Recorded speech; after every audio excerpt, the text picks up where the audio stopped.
was the summer of 2016. The world around me was warming up to the jaw-dropping surprises. One fine evening at 8 p.m., all of a sudden, our hard-earned money was turned into a piece of paper by demonetization.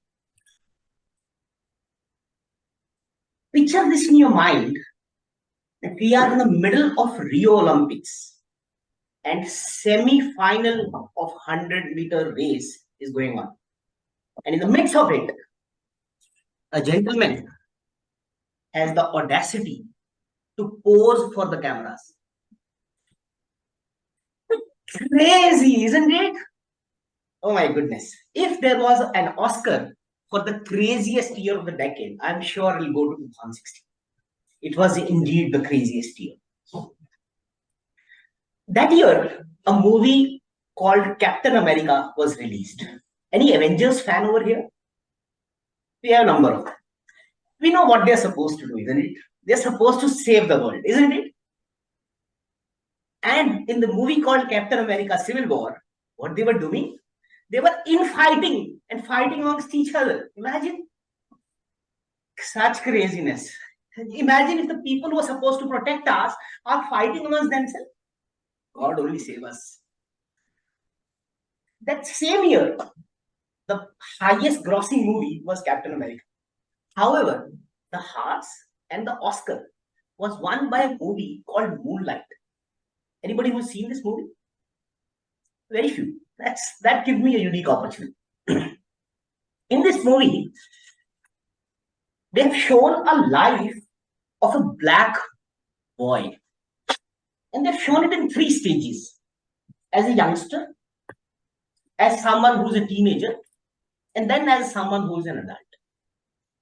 And the colors are very nicely chosen to depict what he goes through. So this guy, at a very young age of around 6 or 7, is bullied in the school like crazy. And he is raised by a single mother who's a drug addict. And he finds himself in a spot of bother. And then he happens to meet an adult called Juan. Juan is a drug dealer, and he sees this guy called Little. His nickname is Little, Chotu, as we all know, as we call him in Hindi. And Juan finds Little while Little is trying to hide in the closet and trying to protect himself from bullying. And Juan comforts him, takes him to his own house, give him some food, and ask him, "You want to go back home?" And guess what Little says? No. He stays that night with Juan. Next morning, he goes back to his home. And Juan influences this little guy immensely. He is his kind of a role model or a mentor. As the life of Little progresses and goes into the second stage of teenager, he has lost one. One dies at very, very young age. And as a teenager, this guy called Little, his name is Chiron. He explores his life, the vagaries of it. The bullying doesn't stop, it only intensifies. And you all can imagine high school bullying, it can be bad. And this guy somehow manages himself. And the last stage which is shown, which is the adult life of Chiron, his name has turned to black, as he's a black guy. And the black is similar to his mentor Juan. He turns to be a drug dealer, and he finally is trying to reconcile to his life. He reconciled to the situation of his mother, who in the beginning was a drug addict, becomes further more addicted to the drugs in the middle part of it. And finally, when she's towards the end stage of her life, Little or Black reconciles with her and tell her it's okay. If you did not love me as you should have supposed to, it's fine. It's a very, very touching movie. But the scene which touches my heart the most is a scene where Juan carries the Little to a beach. And both of them enter a good midway into the beach. And Juan tells Little, "Let your hand rest let your head rest on my hand. I've got you, I promise. And this way, he helps little to learn swimming. Have you experienced in your life when somebody told you, I've got you, and you can try out things? When I thought about it, quite a few different thoughts came into my mind of different stages.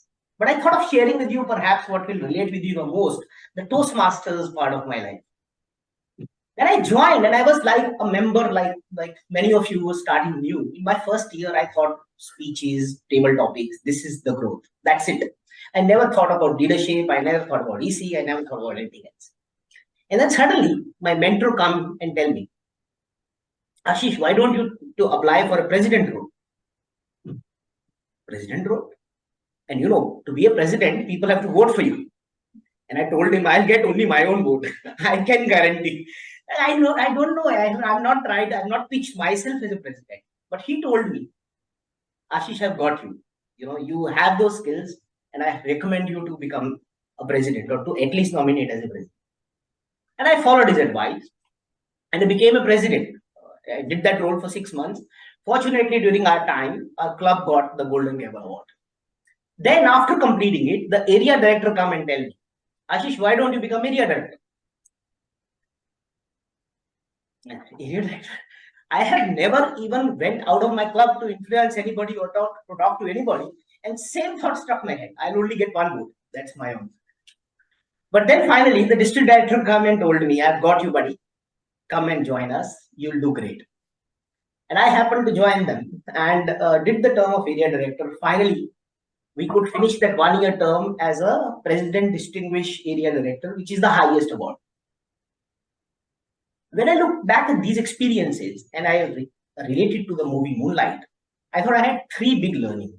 One, in our life, we always have a person like one around us, waiting to tell us, I've got you. It's just us to reach out. Two, our once comes with a shelf life. A life is not a fairy tale. There is a timeline, and we have to capture within that. If you don't use it, you will definitely lose it. Three, life is going to give us opportunity amidst so many different pulling priorities. And it is up to us to use it or lose it. Would you like to tell I got you, friends? I tell today, I've got you. Back to you, dear Modi.